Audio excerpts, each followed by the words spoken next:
Antes de salir del lugar, la chamán me dijo: recuerda, cuando estés despierta en tus sueños, nunca preguntes por la hora, y tampoco menciones que sabes que estás dentro de un sueño. Si no violas ninguna de estas dos reglas, todo va a estar bien y saldrás a salvo. A ese punto, era poca mi confianza en la mujer, pues sentí que nada de lo prometido había funcionado, y que la justificación para que nada pasara era que yo no había tenido la mente suficientemente abierta para entrar en la experiencia que me prometieron. En fin, esa tarde salí con Noelia a comer, y todos los días después fue relativamente normal, hasta que la quinta noche me quedé dormida sin esperar que nada en especial sucediera. Pero cuando desperté, no me encontraba en mi habitación, sino en un lugar extraño. Estaba en la azotea de un edificio, en una ciudad extraña. Había rocas enormes suspendidas en el aire, al igual que algunas estructuras, casas y edificios. Debajo, la gente y los coches transitaban con total normalidad. A nadie le llamaba la atención los objetos que levitaban en el aire, lo que la atmósfera suspendía en medio de la nada. Busqué una salida de la azotea. Peor, no había nada. Era solamente una base de concreto en un edificio. No había ningún otro objeto o manera aparente de acceder al lugar donde me desperté. Todo se sentía muy real, pero a la vez me percaté de que no estaba despierta. Lo curioso es que tampoco se sentía como si estuviera dormida.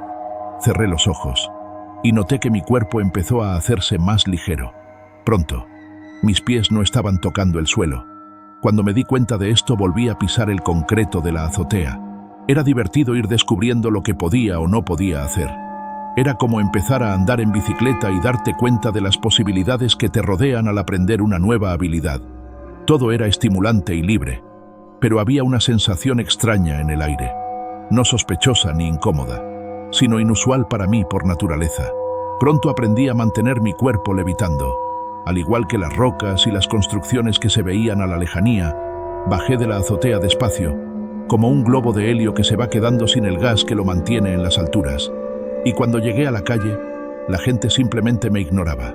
Pasaba de mí de largo, y parecía que yo era como cualquiera de ellos, y que ellos preferían simplemente ignorar que yo había llegado volando. Era irrisorio para mí. Empecé a reírme, y la gente solamente pasaba de largo. Algunos me veían unos segundos con una expresión seria, pero nada más. Era increíble, como tener poderes, pues es un mundo onírico. Se sentía muy real. Tocaba mi piel con mis manos y sentía el calor en mí. Sentía la profundidad en mi visión, la ropa pegada a mi cuerpo, el calor de los zapatos en mis pies. Era muy divertido tener tanta libertad sobre mi cuerpo y sobre la física. Empecé a dar saltos de varios metros por las calles. Luego volé con algo de esfuerzo. Tocaba el suelo por algunos metros, pero cada vez me podía elevar más. Hubo un punto donde salté y me quedé varios minutos suspendida en el aire, flotando. Era muy cómodo. Me sentía como una nube en el cielo. Nadie me hacía caso y eso era genial. Era como invisible. La sensación era tan reconfortante que decidí quedarme flotando y no explorar más. No recuerdo mucho después de eso. Luego desperté. Abrí los ojos. Estaba de nuevo en mi cama. Me levanté emocionada y le conté todo por teléfono a Noelia. A ella le daba algo de miedo, pues pensaba que no había funcionado. Pero de igual manera me demostró entusiasmo al darse cuenta que podía acabar con las pesadillas que me eran frecuentes. A la noche siguiente, antes de quedarme dormida, pensé en el lugar al que quería ir, a esa ciudad destruida con fango y animales antropomórficos. Me daba bastante terror, pues todo se sentía muy real en los sueños. Pero para mí era necesario familiarizarme con ese lugar para que ya no me diera miedo, para poder hacer algo desde ahí dentro. No sabía el qué exactamente, pero estaba decidida a entrar y explorarlo. Más temprano que tarde me quedé dormida. No estaba en el lugar en el que estuve pensando, sino en un pasillo. Era un lugar elegante. Estaba alfombrado por el suelo y el techo. Había candelabros dorados colgando de arriba. Las paredes tenían un estampado en colores guindas y platinados. Había puertas a los lados. Eran como de un roble oscuro. Los marcos eran de oro. Y al final del corredor, una gran puerta de estos mismos materiales. Empecé a caminar hacia ella, y las puertas a los costados se abrieron. De ellas empezaba a salir mucha gente, personas, hombres y mujeres que vestían de traje y vestidos. Al ver a tanta gente a mi alrededor, noté que el pasillo era mucho más grande de lo que lo había percibido en primera instancia. Era un corredor muy amplio donde cabía bastante gente. Las personas que aparecieron caminaban en todas direcciones. Yo caminé hacia el frente, en dirección a las puertas al final del corredor.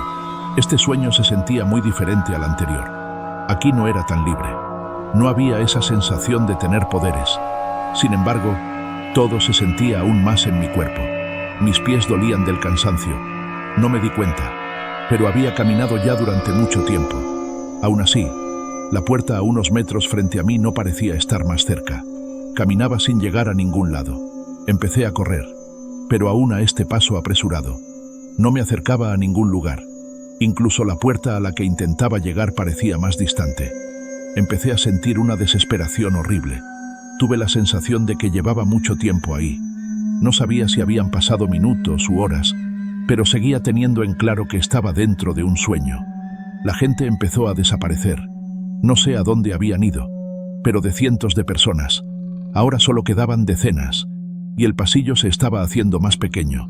De pronto, me entró un miedo algo irracional a llevar mucho tiempo ahí.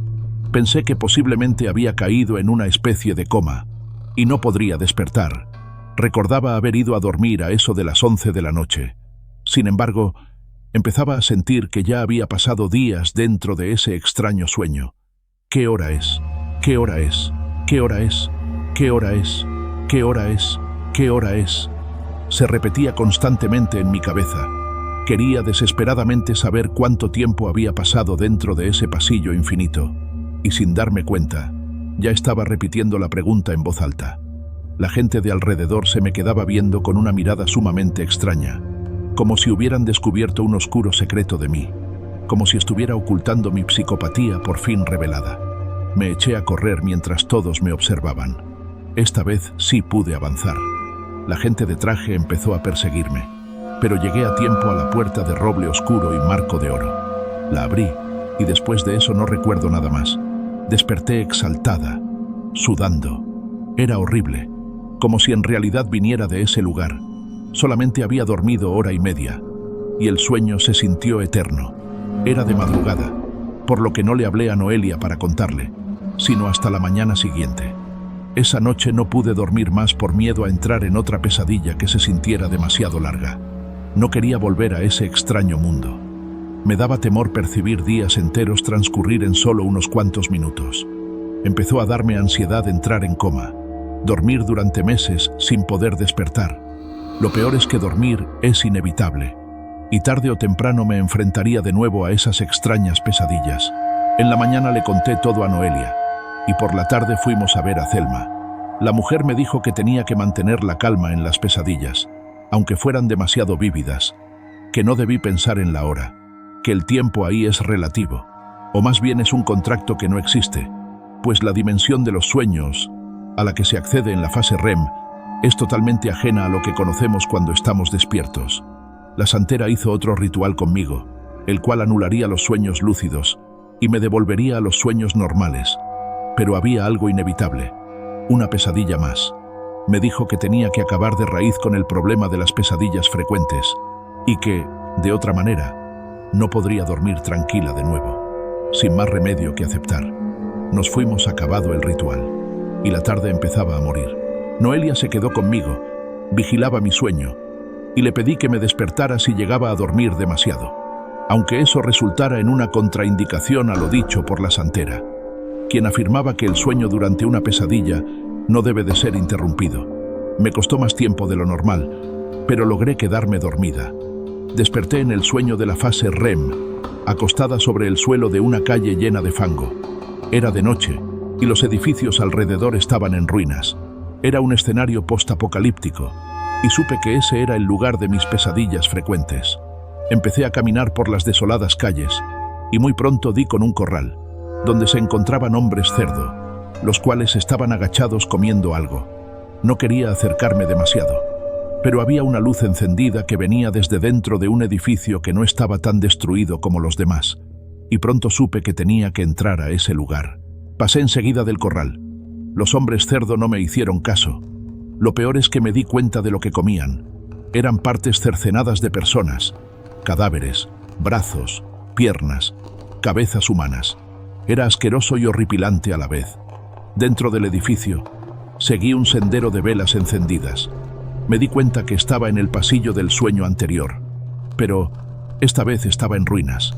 El suelo y las paredes se encontraban destruidas.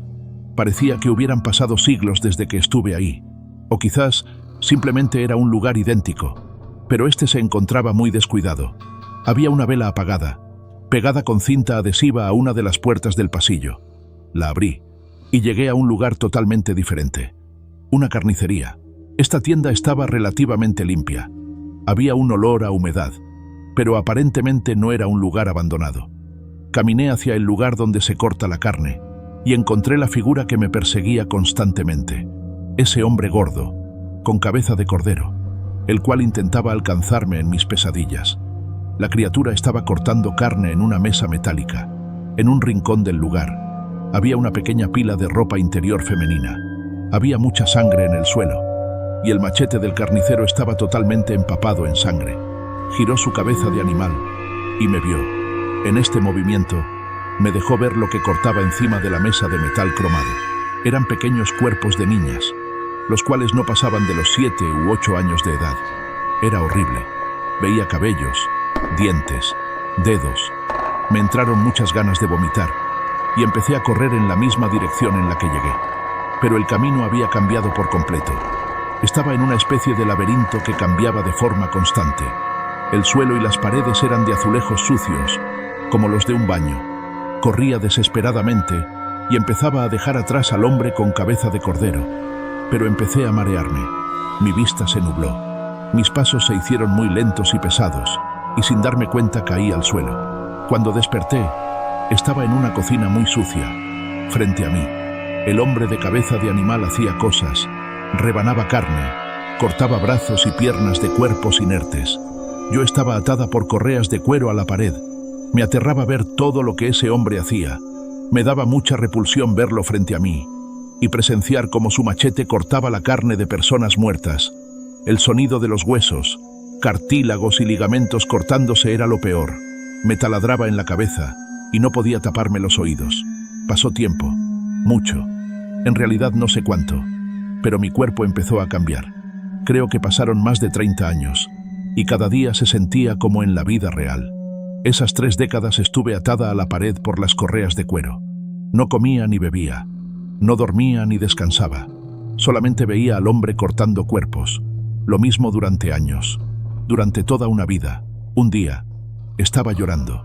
Cuando él se percató de esto, volteó a verme pero me ignoró. Vi su diferencia ante mi sufrimiento y empecé a cuestionarme algo muy importante en ese preciso momento. ¿Por qué alguien a quien no le importo tiene total derecho sobre mis emociones?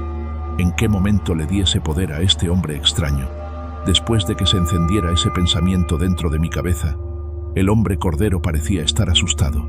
Pensé que esto podría relacionarse a mi forma de salir de ahí, aunque sinceramente, después de tantos años pegada a la pared de esa cocina, ya no sabía si estaba en una pesadilla o en la vida real. El hombre cordero se me quedaba viendo. Luego lo llamé. Hablé con él por primera vez desde que lo veía. Realmente no se me había ocurrido. Pero ese día, no sé por qué razón, empezaba a ver las cosas de manera distinta. «Ven, acércate», le dije. Él lo hizo con suma cautela, y cuando estuvo lo suficientemente cerca de mí, le dije 2 palabras que hicieron que las correas de cuero desaparecieran de mis muñecas y mis tobillos. «Te perdono». El hombre cordero empezó a chillar de manera ensordecedora y a cortar su propio cuerpo con el machete que portaba. Luego me di cuenta que ya no estaba atada a las correas. El hombre cayó al suelo muerto por su propia mano. Luego caminé hacia la salida. Afuera estaba lloviendo y el barro de la calle empezaba a desbancarse. Los hombres cerdos salieron corriendo del corral. Había una puerta que antes no estaba, una puerta de roble oscuro con un marco dorado, que aparentemente no conducía hacia ningún lado. Sin embargo, decidí abrirla. Al tomar la perilla desperté. La televisión estaba encendida y el cuarto a oscuras, solamente iluminado por la pantalla, que transmitía un anuncio de teletienda. A mi lado estaba Noelia, mi novia, dormida junto a mí. Vi la hora y solamente habían pasado 2 horas desde que había logrado conciliar el sueño. 2 horas que se sintieron como más de 30 años en esa horrible pesadilla. Estaba muy cansada y quería seguir durmiendo. Abracé por la espalda a Noelia y en cuestión de segundos volví a dormirme. Esta vez sin miedo a volver a tener pesadillas. A la mañana siguiente le conté todo el sueño a mi pareja. Le dije sobre la sensación de haber pasado 30 años ahí, pero era reconfortante volver a la realidad. Meses después, mi madre me dijo que nos mudaríamos y empezamos a empacar todo. No nos iríamos lejos, solamente a otra parte de la ciudad, donde las calles eran más seguras, pues la delincuencia había aumentado y eso era algo que le preocupaba bastante a mi madre. 2 meses después, desempacando, descubrí una caja llena de papeles, documentos y fotografías. Muchas me resultaban desconocidas y la mayoría estaban rotas y llenas de polvo. Mi madre me dijo que podía tirar la caja y que no sabía por qué seguía conservándolas ahí, por pura curiosidad. Me puse a ver las fotos y me encontré con una de un hombre que se encontraba en un campo. Detrás de él se alcanzaba a ver un corral lleno de corderos. En su mano derecha, un machete, el cual parecía tratar de ocultar para la foto. Era obvio, era el hombre de mis pesadillas. Fui con la foto hacia el interior de la casa y le pregunté a mi madre si quién era esa persona. Su gesto cambió radicalmente.